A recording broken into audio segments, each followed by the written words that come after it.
Good morning all of you.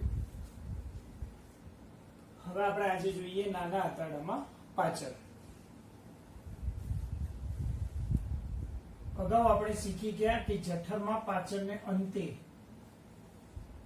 જઠર પાક બનેલો. હવે જઠર પાક એ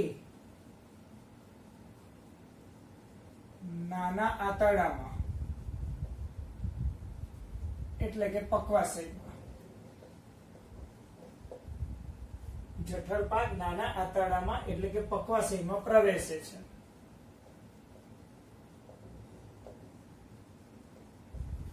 જઠર પાક નાના આંતરડામાં કે પક્વાશયમાં પ્રવેશે છે ત્યારે સિક્રીટીન અને પેન્ક્રિયોજાઇમિન સિક્રીટીન અને પેન્ક્રિયોજાઇમિન નામના અંતઃસ્ત્રાવ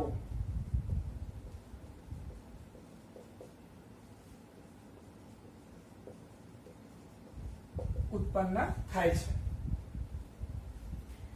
આ અંતઃસ્ત્રાવ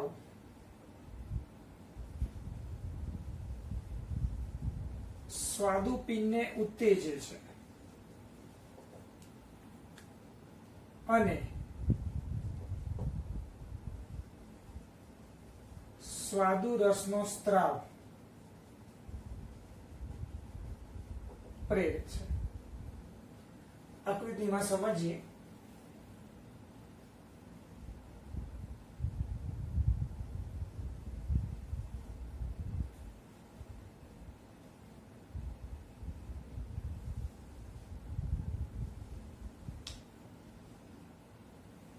આ જઠર છે, આ અન્નનળી છે. જઠરમાં પાચનને અંતે જે ખોરાક બન્યો એને આપણે કહીએ છીએ જઠર પાક. આ નાના આંતરડાનો આ પહેલો ભાગ છે એ પક્વાશય.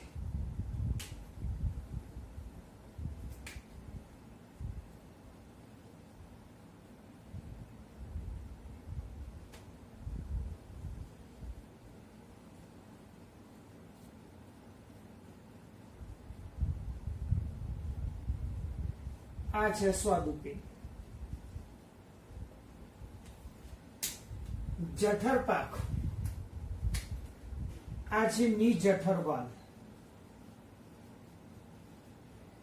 જઠર પાક જ્યારે નિજઠરવાલમાંથી નાના આંતરડામાં એટલે કે પક્વાશયમાં પ્રવેશે છે ત્યારે પક્વાશયમાંથી બે અંતઃસ્ત્રાવનો સ્ત્રાવ થાય છે.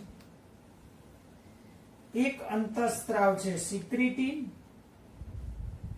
અને બીજો અંતઃસ્ત્રાવ છે પેન્ક્રિયોજાઇમિન.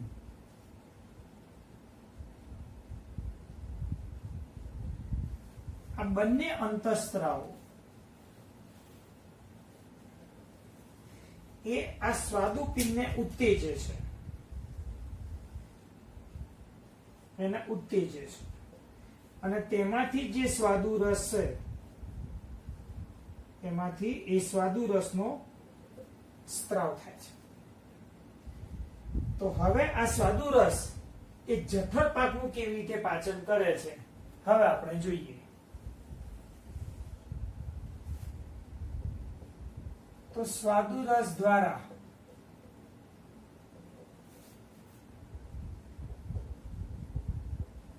ખોરાકનું પાચન.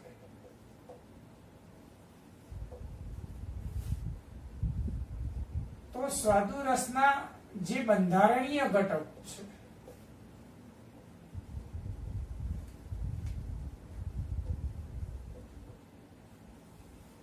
સ્વાદુરસના બંધારણીય ઘટકોમાં નંબર 1 નિષ્ક્રિય ટ્રિપ્સિનોજન, 2 નિષ્ક્રિય કાયમોટ્રિપ્સિનોજન, નંબર 3 નિષ્ક્રિય પ્રોકાર્બોક્સીપેપ્ટિડેઝ,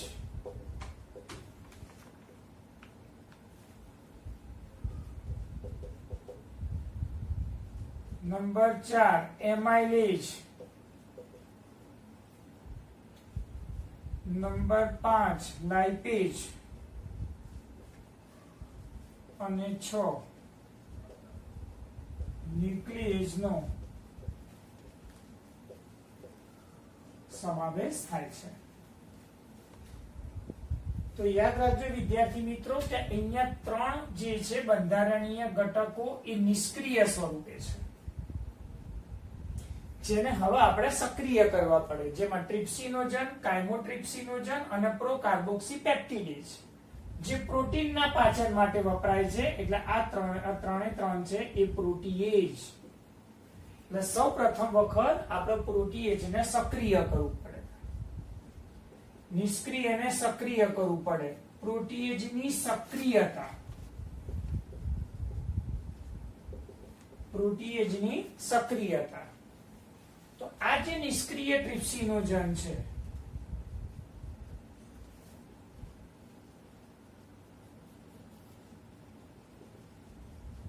એ નિષ્ક્રિય ટ્રિપ્સિનોજન આ જે આંતરડું છે એ આંતરડાના આંતરરસમાંથી,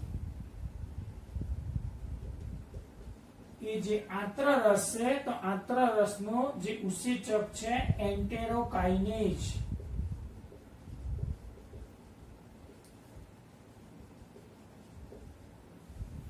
આપણી બુકમાં લખેલું છે ઉત્સેચક. તો આ નિષ્ક્રિય ટ્રિપ્સિનોજન આંતરરસમાં રહેલો ઉત્સેચક એન્ટેરોકાઇનેજની મદદથી સક્રિય થશે. તો નિષ્ક્રિય છે એ સક્રિય બનશે અને ટ્રિપ્સિનોજન એ ટ્રિપ્સિનમાં ફેરવાય છે. તો સૌથી પહેલું પગલું કે નિષ્ક્રિય ટ્રિપ્સિનોજન એ આંતરરસના એન્ટેરોકાઇનેજ ઉત્સેચકની મદદથી એ સક્રિય ટ્રિપ્સિનમાં ફેરવાય છે. તો હવે આ નિષ્ક્રિય એ સક્રિય બની ગયું. તો હવે શું કરશે કે આ સક્રિય ટ્રિપ્સિન કે બાકીના બંને જે ઘટકો છે, જે નિષ્ક્રિય કાયમોટ્રિપ્સિનોજન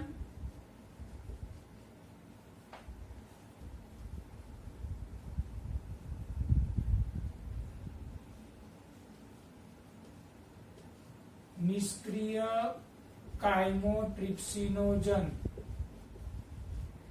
અને ત્રીજો ઘટક છે નિષ્ક્રિય પ્રોકાર્બોક્સીપેપ્ટિડેઝ. આ બંને નિષ્ક્રિય ઘટકને આ સક્રિય ટ્રિપ્સિન એને સક્રિયમાં ફેરવશે. તો આ નિષ્ક્રિય કાયમોટ્રિપ્સિનોજન એ આ સક્રિય ટ્રિપ્સિનની મદદથી જ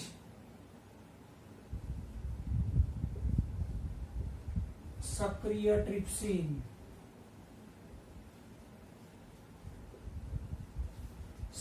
ટ્રિપ્સિન એની મદદથી સક્રિય કાયમોટ્રિપ્સિનમાં અને સક્રિય કાર્બોક્સીપેપ્ટિડેઝમાં ફેરવાય છે. તો આ પ્રો શબ્દ આવે તો નિષ્ક્રિય, પ્રો શબ્દ કાઢી નાખો તો સક્રિય કાર્બોક્સીપેપ્ટિડેઝ. સ્વાદુરસ દ્વારા જ્યારે ખોરાકનું પાચન કરવાનું છે તો એની અંદર જે બંધારણીય ઘટકો છે એમાં પ્રોટીનનું પાચન કરતા ઘટકો અહીંયા નિષ્ક્રિય સ્વરૂપે છે. નિષ્ક્રિય સ્વરૂપે પ્રોટીનનું પાચન થતું નથી, એના સક્રિય સ્વરૂપમાં એને ફેરવવો પડે. તો પ્રોટીએજને સક્રિય કરવા માટે અહીંયા જરૂર કોની પડી કે આંતરરસમાં, મિત્રો આ સ્વાદુરસ છે તો અહીંયા આંતરરસમાં જે ઉત્સેચક છે એન્ટેરોકાઇનેજ, આ એન્ટેરોકાઇનેજ આ નિષ્ક્રિય ટ્રિપ્સિનોજનને એ સક્રિય ટ્રિપ્સિનમાં ફેરવે છે અને આ સક્રિય ટ્રિપ્સિન એ બાકીના બંને નિષ્ક્રિય ઘટકોને એ સક્રિય કાયમોટ્રિપ્સિન અને સક્રિય કાર્બોક્સીપેપ્ટિડેઝમાં ફેરવે છે. હવે આ ત્રણ સક્રિય ઘટકો હવે એ પ્રોટીનનું પાચન કરશે. તો હવે ત્રણ ઘટકો હવે એ પ્રોટીનનું પાચન કરશે. પ્રોટીન, પેપ્ટોન્સ અને પ્રોટીઓજીસ. પ્રોટીન, પેપ્ટોન્સ અને પ્રોટીઓજીસ હવે અહીંયા 3 એ 3 સક્રિય છે, સક્રિય ટ્રિપ્સિન અહીંયા આપણે લખી નાખી મિત્રો, યાદ રાખજો. આ થયું સક્રિય ટ્રિપ્સિન, આ થયું સક્રિય કાયમોટ્રિપ્સિન, અને આ થયું સક્રિય કાર્બોક્સીપેપ્ટિડેઝ. આ 3 એ 3 જે સક્રિય છે એ પ્રોટીનનું પાચન કરશે અને એને ફેરવશે, એને રૂપાંતર કરશે ડાયપેપ્ટાઇડમાં, અને એને રૂપાંતર કરશે ડાયપેપ્ટાઇડમાં. તો આ રીતે પ્રોટીનનું પાચન થયું. હવે બાકીનો ઘટક છે એમાઇલેજ.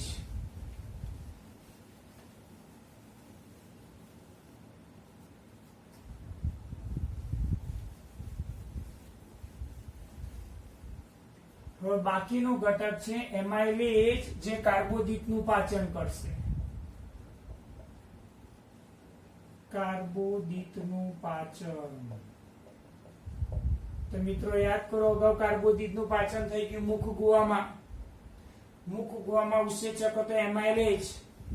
એ એમાઇલેજ જે ઉત્સેચક હતો એ એમાઇલેજ ઉત્સેચક અગાઉ સ્ટાર્ચનું પાચન કર્યું, પણ એ સ્ટાર્ચનું પાચન હતું ફક્ત 30%. એટલે હવે જે ખોરાક આગળ જશે તો બાકીના સ્ટાર્ચનું પાચન થશે અહીંયા નાના આંતરડા એટલે કે પક્વાશયમાં. તો અહીંયા સ્ટાર્ચ એ એમાઇલેજ ઉત્સેચકની મદદથી ડાયસેકેરાઇડમાં ફેરવાય. અહીંયા ફેરવાશે ડાયસેકેરાઇડ. તો ડાયસેકેરાઇડ એ શર્કરા છે. તો ડાયસેકેરાઇડ કઈ? તો 3 ડાયસેકેરાઇડ છે. સૂત્ર તરીકે યાદ રાખો, માસુલે. આ એનું એક સૂત્ર છે. સૂત્ર તરીકે માસુલે. મા એટલે માલ્ટોઝ, સુ એટલે સુક્રોઝ, અને લે એટલે લેક્ટોઝ. તો આ રીતે કાર્બોદિતનું પાચન કરશે એમાઇલેજ. ચલો ત્યાર પછી મિત્રો આગળ જોઈએ મિત્રો, લાઇપેજ. લાઇપેજ નામ ઉપરથી જ ખબર પડી જાય કે ભાઈ લિપિડનું પાચન. લિપિડનું પાચન. લિપિડ પણ કહી શકો અને ચરબી પણ કહી શકો. અંગ્રેજી શબ્દ ફેટ, તેનું પાચન કરવા માટે જવાબદાર ઉત્સેચક લાઇપેજ અથવા તો લાઇપેજીસ. તો આ લાઇપેજ એને ફેરવશે ડાયગ્લિસરાઇડ. ડાયગ્લિસરાઇડ, અને ડાયગ્લિસરાઇડ આગળ ફેરવાશે મોનોગ્લિસરાઇડ. ડાયગ્લિસરાઇડ અને મોનોગ્લિસરાઇડ. ત્યાર પછી આવશે ન્યુક્લિક એસિડ. ન્યુક્લિક એસિડ નું પાચન. હવે તમે નવો મુદ્દો આવ્યો, ન્યુક્લિક એસિડ. 10મા ધોરણમાં શીખી ગયા એના 2 પ્રકાર, ડીએનએ અને આરએનએ. ડીએનએ અને આરએનએ તમને પૂરું નામ તો ખ્યાલ જ હશે, ડીઓક્સીરિબોન્યુક્લિક એસિડ. RNA ribonucleic acid. તો ડીએનએ અને આરએનએ નું અહીંયા પાચન કરનાર ઉત્સેચક ન્યુક્લિએજ. અને એ ન્યુક્લિયસ એમાંથી બનશે ન્યુક્લિયોટાઇડ. એમાંથી બનશે ન્યુક્લિયોટાઇડ, અને ન્યુક્લિયોટાઇડ માંથી બનશે ન્યુક્લિયોસાઇડ. ન્યુક્લિયોટાઇડ માંથી બનશે ન્યુક્લિયોસાઇડ. તો આ હતું સ્વાદુરસ દ્વારા ખોરાકનું પાચન. બરોબર, જોઈ લો એક વખત કે સ્વાદુરસ દ્વારા ખોરાકનું પાચન. અગાઉ આપણે શીખી ગયા જઠરમાં ખોરાક બન્યો, જઠર પાક. જઠર પાક ખોરાક આગળ નિજઠર વાલ દ્વારા ગયો નાના આંતરડાના પક્વાશયમાં. પક્વાશયમાં 2 પ્રકારના રસ આવે, પિત્તરસ અને સ્વાદુરસ. એમાં અગાઉ શીખી ગયા પિત્તરસમાં કોઈ પણ ઉત્સેચક હોતું નથી. સ્વાદુરસ એ જઠર પાકનું પાચન કરશે, જેમાં સ્વાદુરસમાં બંધારણીય ઘટકો તરીકે નિષ્ક્રિય ટ્રિપ્સિનોજન, નિષ્ક્રિય કાયમોટ્રિપ્સિનોજન, નિષ્ક્રિય પ્રોકાર્બોક્સીપેપ્ટિડેઝ, જે 3 નિષ્ક્રિય સ્વરૂપે છે, એ પ્રોટીનનું પાચન કરવામાં મદદ કરશે જે સક્રિય થયા પછી, એટલે એને પ્રોટીએજ કહેવાય. અહીંયા એમાઇલેજ એ કાર્બોદિત માટે, લાઇપેજ એ લિપિડ માટે અને ન્યુક્લિએજ એ ન્યુક્લિક એસિડનું પાચન માટે. હવે સ્વાદુરસ દ્વારા જે ખોરાકનું પાચન થયું છે, હવે એ ખોરાક નાના આંતરડામાં પકવાશયમાં જ છે. હવે આપણી પાસે રહ્યો આંત્રરસ. તો આંત્રરસ દ્વારા પણ હવે ખોરાકનું પાચન થશે. એમાં અંતિમ નિપજ જે છે ખાસ યાદ રાખવાની. અહીંયા અંતિમ નિપજ તરીકે કઈ બની? કાર્બોદિતમાં ડાયસેક્રાઇડ. લિપિડમાં અંતિમ નિપજ કઈ બની? ડાયગ્લિસરાઇડ અને મોનોગ્લિસરાઇડ. ન્યુક્લિક એસિડમાં અંતિમ નિપજ કઈ બની? ન્યુક્લિયોટાઇડ અને ન્યુક્લિયોસાઇડ.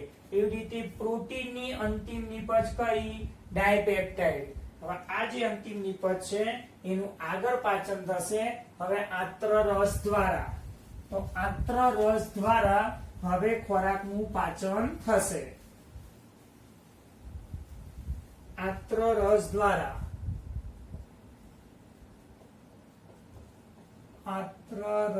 દ્વારા ખોરાકનું પાચન.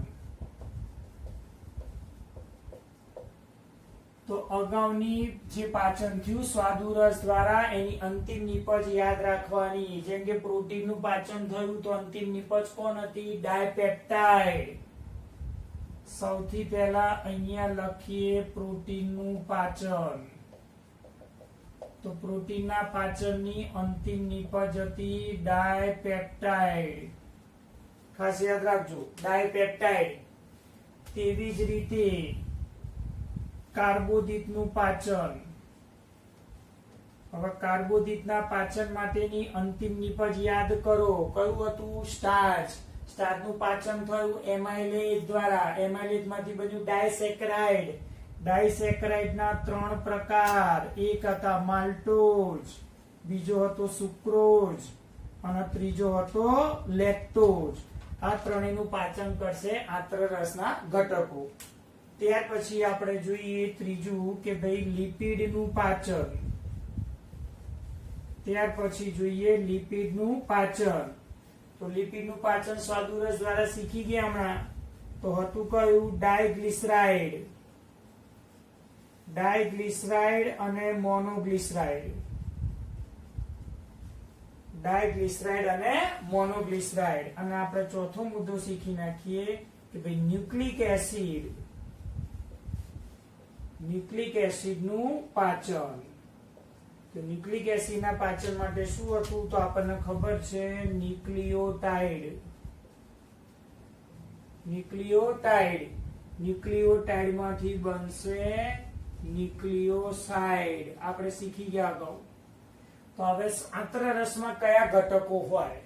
તો ડાયપેપ્ટાઇડનું પાચન કરવા માટે અહીંયા પ્રોટીનનું ઉત્સેચક તરીકે હશે ઇરેપ્સિન. બુકમાં લખેલું નથી, લખી રાખજો ઇરેપ્સિન, અથવા બુકમાં લખ્યું હશે ડાયપેપ્ટિડેજીસ.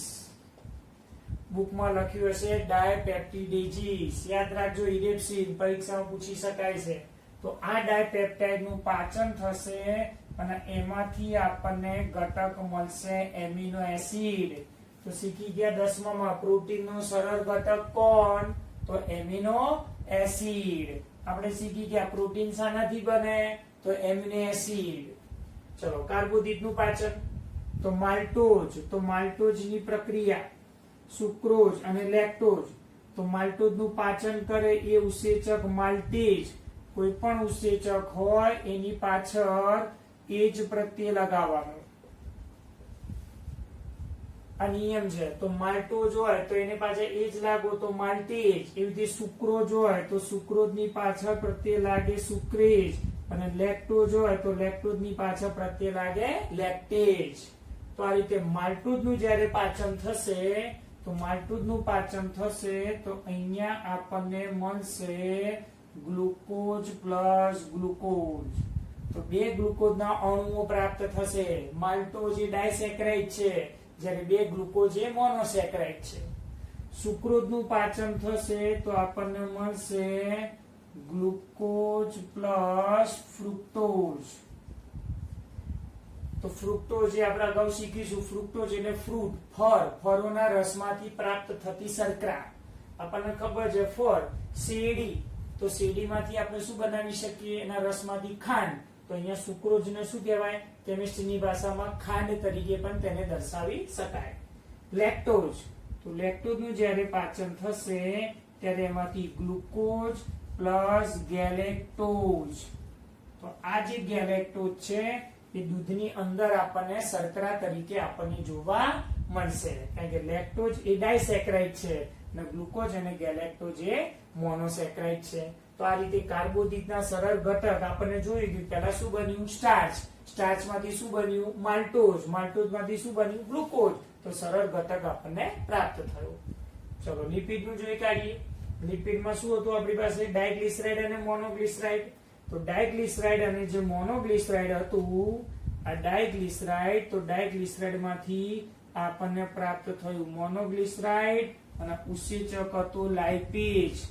લાઇપેજીસ પણ તમે લખી શકો, લાઇપેઝ અથવા લાઇપેજીસ, અને એમાંથી આપણને મળશે ફેટી એસિડ વત્તા ગ્લિસરોલ.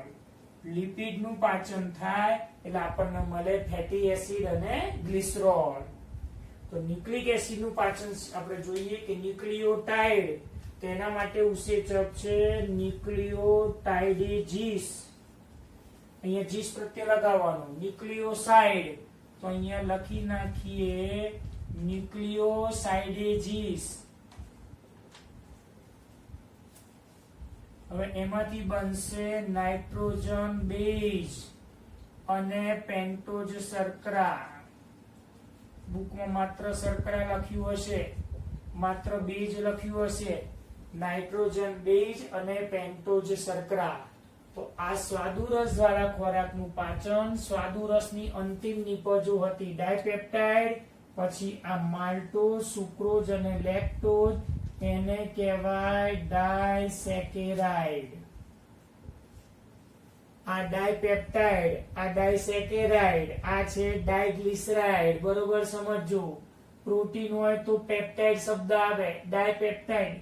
કાર્બોદિત શર્કરા છે, શર્કરાને કહેવાય સેકેરાઇડ. સેકેરાઇડ એટલે શર્કરા, અને અહીંયા લિપિડ છે એટલે ડાયગ્લિસરાઇડ. તો આ રીતે આંત્ર રસ દ્વારા ખોરાકનું પાચન થયું. તો અહીંયા ખોરાકનું પાચન થયું નાના આંતરડાના પક્વાશયમાં. પાચનની પ્રક્રિયા અહીંયા પૂર્ણ થઈ ગઈ. બરોબર સમજો વિદ્યાર્થી મિત્રો. અહીંયા પાચનની પ્રક્રિયા અહીંયા પૂર્ણ થઈ ગઈ. નાના આંતરડાના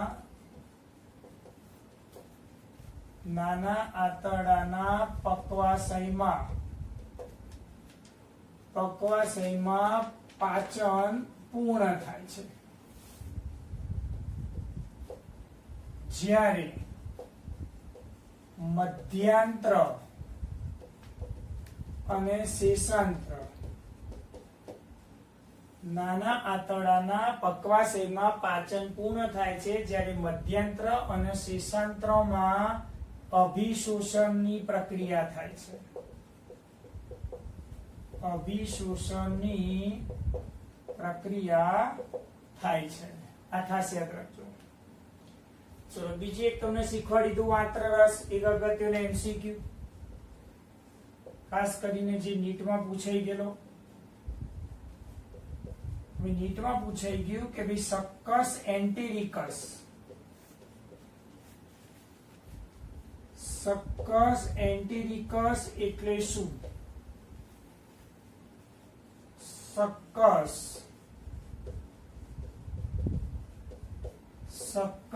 એન્ટેરિકસ એટલે શું? બરોબર સમજો.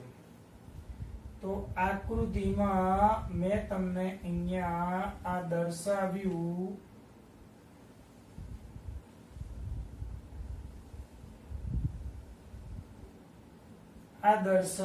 એ નાનું આંતરડું. તો નાના આંતરડાનો આ ભાગ છે રસાંકુરો. બરોબર સમજો. રસાંકુરોની ઉપરની સપાટી ઉપર, રસાંકુરોની ઉપરની સપાટી ઉપર આવેલું હોય સૂક્ષ્મ રસાંકુરો. આ જે સૂક્ષ્મ રસાંકુરો છે એ સૂક્ષ્મ રસાંકુરો એ બ્રશની બોર્ડર એટલે સીમા જેવા દેખાય છે. તો આ સૂક્ષ્મ રસાંકુરો એ બ્રશની બોર્ડર અથવા સીમા જેવા દેખાય છે.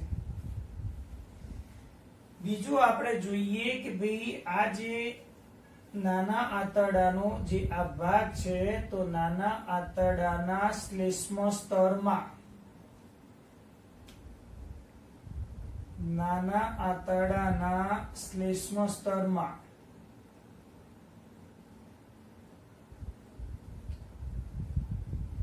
તો નાના આંતરડાના શ્લેષ્મ સ્તરમાં તો નાના આંતરડાના શ્લેષ્મ સ્તરમાં ગોબલેટ કોષો આવેલા હોય. તો આકૃતિમાં તમે જોઈ શકો છો કે નાના આંતરડામાં રસાંકુરોની ઉપરની સપાટી ઉપર સૂક્ષ્મ રસાંકુરો આવેલા હોય જે બ્રશની બોર્ડર જેવી રચના ધરાવે છે. તેમાંથી થતો સ્ત્રાવ અને નાના આંતરડાના શ્લેષ્મ સ્તરમાં રહેલા ગોબલેટ કોષો છે તેમાંથી થતો સ્ત્રાવ. તો બ્રશની બોર્ડર વત્તા ગોબલેટ કોષોમાંથી થતો સ્ત્રાવ ભેગા મળી આંત્રરસ બનાવે છે. આ જ આંત્રરસને કહેવાય સક્કસ એન્ટેરિકસ. પરીક્ષામાં પૂછી શકાય આંત્રરસ એટલે શું? તો એને અંગ્રેજીમાં કહેવાય સક્કસ એન્ટેરિકસ. નીટમાં પૂછાઈ ગયેલો પ્રશ્ન છે, બરોબર સમજજો કે નાના આંતરડામાં રસાંકુરોની ઉપરની સપાટી ઉપર સૂક્ષ્મ રસાંકુરોની રચના બ્રશની બોર્ડર જેવી દેખાય છે. તેમાંથી થતો સ્ત્રાવ અને નાના આંતરડાના શ્લેષ્મ સ્તરમાં રહેલા ગોબલેટ કોષોમાંથી થતો સ્ત્રાવ બંને ભેગા મળીને જે રસ બનાવે એને આંત્રરસ અથવા તો સક્કસ એન્ટેરિકસ તરીકે તેને હંમેશા ઓળખવામાં આવે છે. તો આ રીતે અહીંયા તમે જોઈ શકશો કે ભાઈ જે ખોરાક આપણે ખાધો તો એ ખોરાક નાના આંતરડામાં પક્વાશયમાં એનું સંપૂર્ણ પાચન થઈ ગયું. જ્યારે મધ્યાંત્ર અને શેષાંત્રમાં હવે અભિશોષણની પ્રક્રિયા થતી આપણને જોવા મળશે. તો એ પહેલા કેટલાક અગત્યના તમને પોઈન્ટ તમને કહી દઉં, બરોબર રિવિઝન સ્વરૂપે અહીંયા ખાસ યાદ રાખજો. કેટલાક અગત્યના મુદ્દા કે ભાઈ પાચનની અંદર દરેક ખોરાકનું પાચન કેવી રીતે અને ક્યાં થાય છે. તો એક તમને મુદ્દો અહીંયા ચાર્ટ સ્વરૂપે હું સમજાવું છું. જે પાચન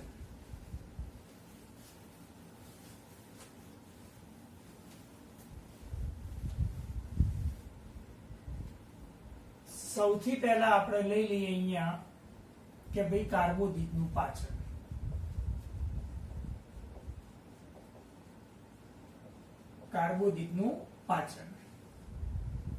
બરોબર સમજો મિત્રો, ટૂંકમાં તમને સમજાવું છું કાર્બોદિતનું પાચન. સૌથી પહેલા કાર્બોદિતનું જે પાચન છે એ કાર્બોદિતનું પાચન થયું મુખગુહામાં. મુખગુહામાં ખોરાક તરીકે કાર્બોદિત એટલે સ્ટાર્ચ. તો સ્ટાર્ચનું મુખગુહામાં પાચન કેટલું થયું? 30% સ્ટાર્ચનું પાચન થયું. અને એ ઉત્સેચકનું નામ હતું એમાઇલેજ, જેને આપણે ટાયલિન ઉત્સેચક પણ કહેતા હતા. તો આ એમાઇલેજ ઉત્સેચક આ સ્ટાર્ચનું પાચન કરી એને હંમેશા માલ્ટોઝમાં ફેરવે છે ઘરે. તો આ પહેલી પ્રક્રિયા હતી એ મુખગુહામાં. હવે બીજી પ્રક્રિયા, મુખગુહામાંથી ખોરાક જઠરમાં જાય છે. તો જઠરમાં તો માત્ર પ્રોટીનનું પાચન થાય છે, એટલે કાર્બોદિતનું તો પાચન થશે નહીં. એટલે 30% જ પાચન થયું, બાકીનો ખોરાક જઠરમાંથી આગળ જશે. જઠરમાંથી ખોરાક જ્યારે આગળ જાય છે ત્યારે નાના આંતરડાના ભાગ એટલે કે પક્વાશયમાં આવે છે. તો પક્વાશયમાં બાકીનો ખોરાક આવશે. તો એ જે સ્ટાર્ચ છે એ સ્ટાર્ચનું પાચન કરવા માટે જે રસ છે એ છે સ્વાદુરસ. તો તો સ્વાદુ રસમાં પણ ઉત્સેચક છે એમાઇલેજ. તો એ એમાઇલેજ એ સ્ટાર્ચનું પાચન કરી તેને ડાયસેકેરાઇડમાં ફેરવે છે. ડાયસેકેરાઇડ. તો ડાયસેકેરાઇડ કઈ શર્કરા છે? તો ડાયસેકેરાઇડ એટલે માલ્ટોઝ, ડાયસેકેરાઇડમાં સુક્રોઝ અને ડાયસેકેરાઇડમાં લેક્ટોઝ. સીધું સૂત્ર યાદ રાખવાનું, માલ્ટોઝ, સુક્રોઝ અને લેક્ટોઝ. હવે આ ડાયસેકેરાઇડ વાળો ખોરાક આગળ જશે એટલે જે પક્વાશય છે તો પક્વાશયની અંદર આંત્રરસ. હવે એ આંત્રરસની અંદર ઉત્સેચક તરીકે આવેલા હશે માલ્ટેજ, પછી સુક્રેજ અને લેક્ટેજ. માલ્ટેજ, સુક્રેજ અને લેક્ટેજ. તો એ આ ડાયસેકેરાઇડ નું શું કરશે? પાચન કરશે. તો એ ડાયસેકેરાઇડ નું પાચન કરીને તેને મોનોસેકેરાઇડમાં ફેરવશે. ડાયસેકેરાઇડનું પાચન કરી મોનોસેકેરાઇડમાં ફેરવે એટલે કે ગ્લુકોઝ આપણને ખબર છે, પછી બીજી શર્કરા ફ્રુક્ટોઝ અને ત્રીજા પ્રકારની શર્કરા ગેલેક્ટોઝ. તો આ રીતે અહીંયા કાર્બોદિતનું જે પાચન છે તમને એમસીક્યુ માં પૂછાય તો ક્યાં થાય? એક મુખ ગુહામાં, બીજું ક્યાં થાય? પક્વાશયમાં થતું આપણને જોવા મળશે. જઠરમાં કાર્બોદિતનું પાચન થતું નથી. ચલો બીજો પોઈન્ટ જોઈ કાઢીએ મિત્રો કે ભાઈ પ્રોટીનનું પાચન કેવી રીતે થશે અને ક્યાં થશે? પ્રોટીનનું પાચન કે સૌથી પહેલો ખોરાક જ્યારે આપણે મુખ ગુહામાં મૂકીએ છીએ તો મુખ ગુહામાં તો પ્રોટીનનું પાચન થશે નહીં. પ્રોટીનનું પાચન થતું નથી. આપણને ખબર છે ભાઈ મુખ ગુહામાંથી ખોરાક ધકેલાઈને ખોરાક ક્યાં આવશે? જઠરમાં. જેવો ખોરાક જઠરમાં આવશે એટલે પ્રોટીનનું પાચન કરવા માટે અહીંયા ઉત્સેચક છે પેપ્સિન, સક્રિય સ્વરૂપે. તો એ પેપ્સિન શું કરશે? એને પેપ્ટોન્સ અને પ્રોટિયોજીસમાં ફેરવશે. હવે આ પેપ્ટોન્સ અને પ્રોટિયોજીસ વાળો ખોરાક એ જઠરમાં જઠર પાક સ્વરૂપે આગળ વધે છે અને એ ખોરાક દાખલ થશે પક્વાશયમાં. તો પક્વાશયમાં દાખલ થશે તો પક્વાશયની અંદર જે સ્વાદુરસ છે તો સ્વાદુરસની અંદર 3 સક્રિય, જે આપણે અગાઉ શીખી ગયા, 3 સક્રિય પ્રોટીએજ ઉત્સેચક, 3 સક્રિય પ્રોટીએજ ઉત્સેચક એ પેપ્ટોન્સ અને પ્રોટિયોજીસને એ ડાયપેપ્ટાઇડમાં ફેરવશે. ડાયપેપ્ટાઇડમાં. હવે ખોરાક જ્યારે ડાયપેપ્ટાઇડમાં ફેરવશે તો પક્વાશયમાં રહેલો જે ખોરાક છે એ હવે આવશે આંત્રરસ. તો આંત્રરસમાં રહેલો ઉત્સેચક ઇરેપ્સિન, આંત્રરસમાં રહેલો ઉત્સેચક ઇરેપ્સિન અથવા તો ડાયપેપ્ટિડેજીસ. આ તમારી બુકમાં નથી ઇરેપ્સિન. એ ડાયપેપ્ટાઇડ હવે ફેરવાઈ જશે એમિનો એસિડ. તો બરોબર સમજો મિત્રો અહીંયા કે ભાઈ પ્રોટીનનું પાચન ક્યાં થાય? ખોરાક જ્યારે મુખ ગુહામાં મૂકીએ તો પ્રોટીનનું પાચન થતું નથી. મુખ ગુહામાંથી ખોરાક આગળ કંઠનળી, અન્નળી અને જઠરમાં આવશે. જઠરમાં જેવો પ્રોટીન વાળો ખોરાક આવશે તો પેપ્સિન ઉત્સેચક સક્રિય થશે. તો પેપ્સિન એ પ્રોટીનનું પાચન કરી એને પેપ્ટોન્સ અને પ્રોટિયોસીઝમાં ફેરવશે. હવે પેપ્ટોન્સ અને પ્રોટિયોસીઝ વાળો જે ખોરાક છે એ જઠરમાંથી આગળ પક્વાશયમાં જશે. તો પક્વાશયમાં પિત્તરસ અને સ્વાદુરસનો સ્ત્રાવ થશે. પિત્તરસમાં તો કોઈ ઉત્સેચક નથી. તો અહીંયા જે સ્વાદુરસ છે એના 3 સક્રિય પ્રોટીએજ ઉત્સેચકો, 3 સક્રિય પ્રોટીએજ ઉત્સેચકો. તો 3 સક્રિય પ્રોટીએજ ઉત્સેચકો કયા? તો આપણે શીખી ગયા કે પહેલો ઉત્સેચક એ સક્રિય ટ્રિપ્સિન, બીજો ઉત્સેચક એ સક્રિય કાઇમોટ્રિપ્સિન અને ત્રીજો ઉત્સેચક એ સક્રિય કાર્બોક્સીપેપ્ટિડેજ. તો આ ત્રણ સક્રિય પ્રોટીએજ ઉત્સેચક એ પેપ્ટોન્સ અને પ્રોટીયોસીડ ને ફેરવશે ડાયપેપ્ટાઇડ. હવે પક્વાશયમાં બીજો રસ છે આંત્રરસ. આંત્રરસમાં રહેલો ઉત્સેચક છે ડાયપેપ્ટિડેજીસ, આના પર અસર કરનાર, અથવા બીજું નામ છે ઇરેપ્સિન, જે નીટમાં પૂછી શકાય પ્રશ્ન. તો આ ડાયપેપ્ટાઇડ ને ફેરવશે એમિનો એસિડ. માટે આપણે જાણીએ છીએ કે ભાઈ પ્રોટીનનો જે સરળ ઘટક છે, તો પ્રોટીનનો સરળ ઘટક કોણ છે? તો એ એમિનો એસિડ આપણને જોવા મળશે. એક આ બીજો મુદ્દો બરાબર સરળતાથી સમજી લેજો. ચલો ત્રીજો મુદ્દો અહીં જોઈ કાઢીએ કે ત્રીજા મુદ્દાની અંદર આપણે જોઈએ કે ભાઈ લિપિડનું કેવી રીતે પાચન થાય છે. લિપિડનું પાચન તો આપણને ખબર છે કે ભાઈ જે મુખ ગુહા છે અને જઠર છે, મુખ ગુહા અને જઠરમાં લિપિડનું પાચન થતું નથી. એક તો ખોરાક જ્યારે પક્વાશયમાં આવશે,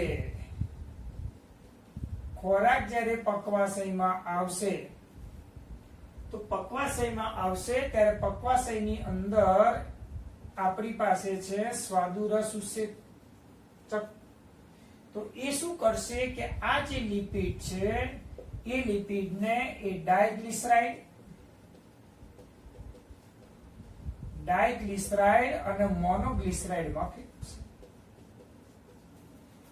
તો હવે એ પક્વાશયમાં રહેલો ડાયગ્લિસરાઇડ અને મોનોગ્લિસરાઇડ એ આંતરરસની મદદથી જ, એટલે ઉત્સેચકનું નામ કયું છે? લાઇપેઝ અથવા લાઇપેજીસ. લિપિડમાં એક જ ઉત્સેચક છે. તો એ ડાયગ્લિસરાઇડ અને મોનોગ્લિસરાઇડ ને ફેરવશે એ ફેટી એસિડ વત્તા એને રૂપાંતર કરશે ગ્લિસરોલ.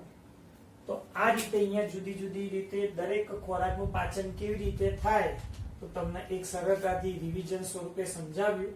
એક કાર્બોદિતનું પાચન, એક પ્રોટીનનું પાચન અને એક લિપિડનું પાચન. બરોબર. તો આ રીતે અલગ અલગ સ્વરૂપે પણ તમને એક્ઝામ સ્વરૂપે પૂછી શકાય. તો કયું પાચન ક્યાં થાય છે, તો જેમાં યાદ રાખજો બહુ સરળતાથી. કેવી રીતે યાદ રાખવું, તો ફરીથી એક શોર્ટ ટ્રીક પણ આપણે અહીંયા જોઈ શકીએ છીએ કે ભાઈ ત્રણ પ્રકારના આપણી પાસે અહીંયા ખોરાક છે. તો એક ખોરાક આપણી પાસે કાર્બોદિત છે, બીજો ખોરાક આપણી પાસે પ્રોટીન છે, અને ત્રીજા પ્રકારનો ખોરાક આપણી પાસે લિપિડ છે. એક કાર્બોદિત છે, એક આપણી પાસે પ્રોટીન છે અને એક આપણી પાસે લિપિડ છે. તો ખોરાકનું પાચન ક્યાં થાય, તો આપણે અહીંયા લખીએ, પહેલું અહીંયા લખીએ મુખ ગુહા, બીજું અહીંયા લખીએ આપણે જઠર, ત્રીજું અહીંયા લખી નાખીએ આપણે પક્વાશય. બરોબર. તો તમે જુઓ ભાઈ કાર્બોદિત છે, તો કાર્બોદિત સૌપ્રથમ અહીંયા મુખ ગુહામાં એનું પાચન થયું એટલે આપણે અહીંયા લખીએ ખરું કે ભાઈ જઠર છે, તો અહીંયા લખીએ કાર્બુ ગુવાઈ ગયું, અહીંયા લખી રાખીએ ભાઈ જઠરમાં મુખ ગુહાનું પાચન થતું નથી. તો એ લખીએ ભાઈ જઠરમાં એ કાર્બોદિતનું પાચન થતું નથી. જઠરમાં ભૂલ કરી નાખી, જઠરમાં કાર્બોદિતનું પાચન થતું નથી. બરાબર, સુધારી લેજો. પક્વાશય, તો પક્વાશયની અંદર જોઈએ કે ભાઈ પક્વાશયમાં તો પાચન થાય છે, ખાસ કરીને કે ભાઈ ચલો પક્વાશયમાં તો કાર્બોદિતનું પાચન. પ્રોટીનનું જોઈ કાઢીએ કે ભાઈ પ્રોટીન તો મુખ ગુહામાં પાચન થતું નથી, કે ભાઈ અહીંયા પ્રોટીનનું પાચન. જઠરમાં તો પ્રોટીનનું પાચન થાય, પક્વાશયમાં તો પ્રોટીનનું પાચન થાય. લિપિડની વાત કરીએ કે ભાઈ મુખ ગુહામાં લિપિડનું પાચન ના થાય, જઠરમાં પાચન ના થાય, તો એનું પાચન ક્યાં થાય, તો પક્વાશયમાં થતું આપણને જોવા મળશે. તો આ રીતે એક તમને મેં જુદા જુદા સમીકરણ દ્વારા તમને અહીંયા દરેક ખોરાકનું પાચન કેવી રીતે થાય એ આખું સમીકરણ તમને ત્રણેય ખોરાક કાર્બોદિત, પ્રોટીન અને લિપિડ સમજાવ્યું. બીજું અહીંયા શોર્ટમાં તમને એમસીક્યુ સ્વરૂપે પૂછી શકાય કે આપણે કયો ખોરાક ખાઈએ ને આપણું પાચન ખોરાકના કયા અંગમાં પાચન તંત્રમાં જે પાચન અંગો છે જેવા કે મુખ ગુહા જઠર અને પકવાશય ક્યાં થાય તો એના વિશે અહીંયા મેં તમને સરળતાથી એક ચાર્ટ સ્વરૂપે અહીંયા તમને સમજાવવાનો પ્રયત્ન કર્યો. બીજું યાદ રાખજો કે પકવાશય પછીનો જે ભાગ છે એ મધ્યાંત્ર છે અને એના પછીનો ભાગ એ શેષાંત્ર છે. તો જે પકવાશય છે તો પકવાશયમાં તમે જુઓ બધા જ પ્રકારના ખોરાકનું પાચન પૂર્ણ થઈ ગયું. તો ખોરાકનું પાચન પૂર્ણ થયા પછી મધ્યાંત્ર અને જે શેષાંત્ર છે તો મધ્યાંત્ર અને શેષાંત્રમાં અહીંયા શું થશે તો એમાં અભિશોષણની પ્રક્રિયા થશે. તો મધ્યાંત્ર અને શોષાંત્રમાં અહીંયા શું થશે તો અભિશોષણની પ્રક્રિયા થતી આપણને જોવા મળશે. તો આ રીતે અહીંયા સમીકરણ દ્વારા તમને સમજાવ્યું કે ભાઈ નાના આંતરડાની અંદર જે પકવાશય હોય તો એ પકવાશયમાં સંપૂર્ણ ખોરાકનું શું થઈ ગયું પાચન થઈ ગયું. એટલે કહેવાનો મતલબ કે પૂર્ણ પાક અહીંયા બની ગયો. પૂર્ણ પાક થયા પછી બાકી રહેલો ખોરાક ક્યાં જશે તો એના વિશે આપણે આગળ અભ્યાસ કરીએ.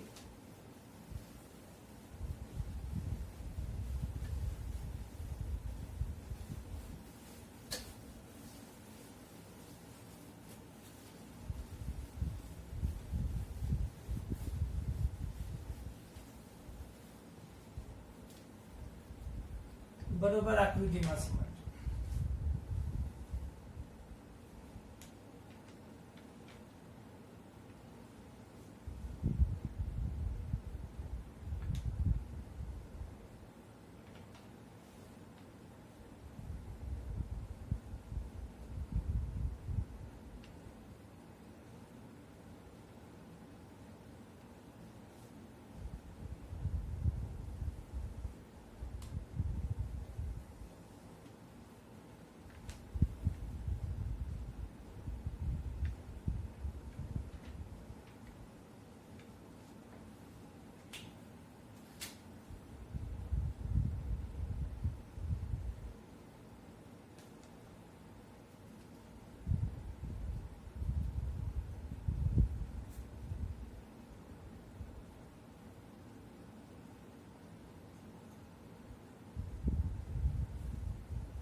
ચલો આપણે શીખી ગયા કે ભાઈ આ મુખ કુવામાં ખોરાક આવ્યો, મુખ કુવામાંથી ખોરાક આવ્યો કંઠ નળી, આ મુખ કુવા અને આ છે મુખ. કંઠ નળીમાંથી ખોરાક આવ્યો અન્નળી, અન્નળીમાં કોઈ પણ પ્રકારના પાચનની ક્રિયા થતી નથી. ત્યાંથી આ જઠર અન્નાળીય છિદ્ર દ્વારા ખોરાક આવ્યો જઠરમાં, એટલે જઠરમાં બનશે જઠર પાક. જઠર પાક એની જઠર વાલ દ્વારા એ ખોરાક આગળ જશે પક્વાશય. પક્વાશયમાં આ સ્વાદુપિંડ છે અને આ છે યકૃત. યકૃતની અંદર એક નાનું લીલા રંગનું વટાણા જેવું અંગ પિત્તાશય. તો પિત્તાશયમાંથી પિત્તરસ અને યકૃતમાં અને સ્વાદુપિંડમાંથી સ્વાદુરસ. તો બંને પ્રકારના રસ એ પક્વાશયમાં આવશે. આ એક જ નલિકા દ્વારા, જેને કહેવાય યકૃત સ્વાદુપિંડ નલિકા. યકૃત સ્વાદુપિંડ નલિકા નામ યાદ રાખો. યકૃત એટલે યકૃતમાંથી ઉત્પન્ન થશે પિત્તરસ, સ્વાદુપિંડમાંથી ઉત્પન્ન થશે સ્વાદુરસ. તો બંને રસ એક જ નલિકા દ્વારા આવશે એ પક્વાશય. તો આ સ્વાદુરસ જે છે એ ખોરાકનું જઠર પાકનું પાચન કરશે. ત્યાર પછી આગળ આવશે આત્રરસ. આત્રરસ પણ ખોરાકનું પાચન કરશે. ખોરાક જશે મધ્યંત્રમાં, ખોરાક જશે શેષાંત્રમાં. તો મધ્યંત્ર અને શેષાંત્ર એ શું કરશે કે ભાઈ એ અભિશોષણ કરશે. તો હવે શું થશે? તો અહીંયા આપણે જોઈએ કે બીજે ખોરાક હતો એ ખોરાક એ બે સ્વરૂપમાં વિભાજિત થઈ ગયો. એક ખોરાક છે સંપૂર્ણ પાચિત ખોરાક, એક સંપૂર્ણ પાચિત ખોરાક છે અને બીજો અપાચિત અને અશોષિત ખોરાક છે. અપાચિત અને અશોષિત. તો સંપૂર્ણ પાચિત જે ખોરાક છે એનું અભિશોષણ થશે. સંપૂર્ણ પાચિત ખોરાકનું અભિશોષણ થશે અને અભિશોષણ કરશે એ મધ્યંત્ર અને શેષાંત્ર. હવે અપાચિત અને અશોષિત ખોરાક એ જ ક્યાં જશે? તો મધ્યંત્ર શેષાંત્રના છેડે અહીંયા વાલ છે જેને કહેવાય ઇલિયોસિકલ વાલ. તો આ ઇલિયોસિકલ વાલ દ્વારા એ અપાચિત અને અશોષિત ખોરાક જશે એ મોટા આંતરડાના અધ્યાંત્રમાં. તો અપાચિત અને અશોષિત ખોરાક એ ઇલિયોસિકલ વાલ, ઇલિયોસિકલ વાલ્વ દ્વારા, ઇલિયોસિકલ વાલ્વ દ્વારા એ ખોરાક જશે અધ્યાંત્રમાં દાખલ થાય છે. ઇલિયોસિકલ વાલ્વ દ્વારા ખોરાક એ અધ્યાંત્રમાં દાખલ થાય છે. અધ્યાંત્રમાં દાખલ થશે. અધ્યાંત્ર એક બંધ કોથળી જેવી રચના છે. બરોબર, યાદ રાખજો. બંધ કોથળી જેવી રચના આકૃતિમાં બતાવું કે બંધ કોથળી જેવી રચના છે એટલે અધ્યંત્રમાં આવેલો ખોરાક પાછો જઈ શકતો નથી. તો અધ્યંત્રમાં જે અપાચિત અને અશોષિત ખોરાક આવ્યો એને હવે આપણે મર કહીશું. તો અધ્યંત્રમાં ખોરાક કયા પ્રકારનો છે? તો અપાચિત અને અશોષિત. તો અપાચિત અને અશોષિત જે ખોરાક છે એ ખોરાકને મર કહે છે. સ્ટૂલ અંગ્રેજી શબ્દ. અપાચિત અને અશોષિત ખોરાક એને શું કહેવાય? મળ તરીકે તેને ઓળખવામાં આવે છે.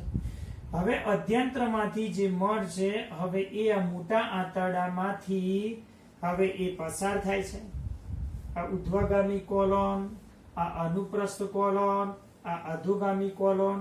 તો હવે જે આ મળ છે તો એ મળ ત્યાગ થાય તે પહેલા, મળ ત્યાગ થાય તે પહેલા મરાશયમાં એનો સંગ્રહ થશે.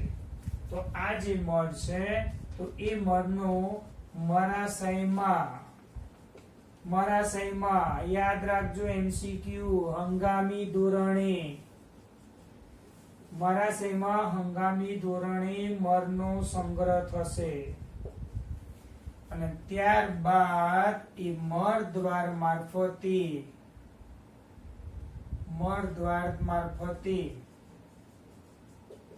મરનો નિકાલ થશે અને આ મર દ્વાર મારફતે એ મરનો નિકાલ થશે. MCQ યાદ રાખજો કે જ્યારે ઇલિયોસિકલ વાલ્વમાંથી જ્યારે અપાચિત અને અશોષિત ખોરાક મોટા આંતરડામાં આવે તો મોટા આંતરડામાં કઈ ક્રિયા થાય? તેમાં પાચનની કોઈ ક્રિયા થતી નથી. અધ્યંત્રમાં દાખલ થાય. અધ્યંત્રમાં એટલે કે મોટા આંતરડામાં દાખલ થાય, એમાં પાચનની ક્રિયા થતી નથી. મોટા આંતરડામાં કઈ ક્રિયા થાય? તો એમાં પાણી, એમાં ખનિજ તત્વ અને એમાં ઔષધોનું અભિશોષણ થાય. એમાં ઔષધોનું એ અભિશોષણ ખાસ યાદ રાખજો. એમાં પાણી, ખનિજ તત્વ અને ઔષધોનું એ શું થાય છે? અહીંયા અભિશોષણ થતું આપણને જોવા મળશે. સાથે સાથે તેમાંથી શ્લેષ્મનો સ્ત્રાવ, આ જે છે એ મોટા આંતરડાની દિવાલમાં શ્લેષ્મનો સ્ત્રાવ થશે, જેના કારણે નકામા જે કણો છે એ નકામા કણો ભેગા બની જાય. જે મળ છે એ મળ કેવી રીતે બને? તેમાં શ્લેષ્મ ઉમેરાય એટલે એ મળ બની જાય અને ત્યાર પછી મળ મોટા આંતરડામાંથી એ મળ દ્વાર મારફતે બહાર નીકળે તે પહેલા એ મરાશયમાં તેનો સંગ્રહ થતો આપણને જોવા મળશે. તો મિત્રો અહીંયા આપણે ખોરાકનું જે સંપૂર્ણ પાચનની પ્રક્રિયા છે એ પાચનની પ્રક્રિયા અહીંયા આપણે સંપૂર્ણ પૂરી કરી કે સંપૂર્ણ પાચિત થયા પછી ખોરાક અપાચિત એ ક્યાં જતો હશે? તો એમાં પણ આપણે જોયું કે પાચનની પ્રક્રિયા નાના આંતરડામાં થાય છે, જ્યારે જે અપાચિત ખોરાક છે એ ઇલિયોસિકલ વાલ્વ દ્વારા, જેને આપણે મર કહીએ છીએ અપાચિત ખોરાકને, તો ઇલિયોસિકલ વાલ્વ દ્વારા અધ્યંત્રમાં જશે. તો અધ્યંત્રમાં રહેલો જે મર છે એ અધ્યંત્રમાં રહેલો મર એ મોટા આંતરડા મારફતે એ મરાશયમાંથી બહાર નીકળે છે તે પહેલા મરાશયમાં હંગામી ધોરણે અહીંયા મરનો હંગામી ધોરણે અહીંયા સંગ્રહ થાય છે અને છેવટે મળ દ્વાર મારફતે મરનો નિકાલ થતો આપણને જોવા મળશે. તો મિત્રો આ જે ખોરાકનું પાચન છે બુકમાં જે તમને લગભગ ભેગું આપેલું છે, તો મુદ્દા વાઇઝ આપણે દરેક મુદ્દા અહીંયા ક્રમશઃ સમજ્યા છે. બરોબર ધ્યાનથી વાંચજો. અંદર જે બધું મિશ્રણ જે ભેગું આપ્યું છે એને બરોબર એક શબ્દને સમજજો. અહીંયા તમને મેં ચાર્ટ સ્વરૂપે પણ સમજાવ્યું અગાઉ કે ભાઈ કેવી રીતે પાચન જુદા જુદા ખોરાકનું થાય છે. અને આકૃતિ માટે ખાસ બહુ મહત્વનું છે કે પાચન તંત્રની આકૃતિ આવડશો તમે સરળતાથી આ સમજી શકશો. જે પણ મુદ્દા છે એ બુક પ્રમાણે તમે વાંચો. ઘરે જઈને શાંતિથી તમારે લખવું પડે કે જેટલી તમે બુકની લાઈન ટુ લાઈન વાંચશો, NCERT બુક છે, એટલું વધુ તમે સરળતાથી સમજી શકશો. બરાબર. બાકીનું નેક્સ્ટ ટાઈમ આપણે જોઈશું જે કેલરી મૂલ્ય.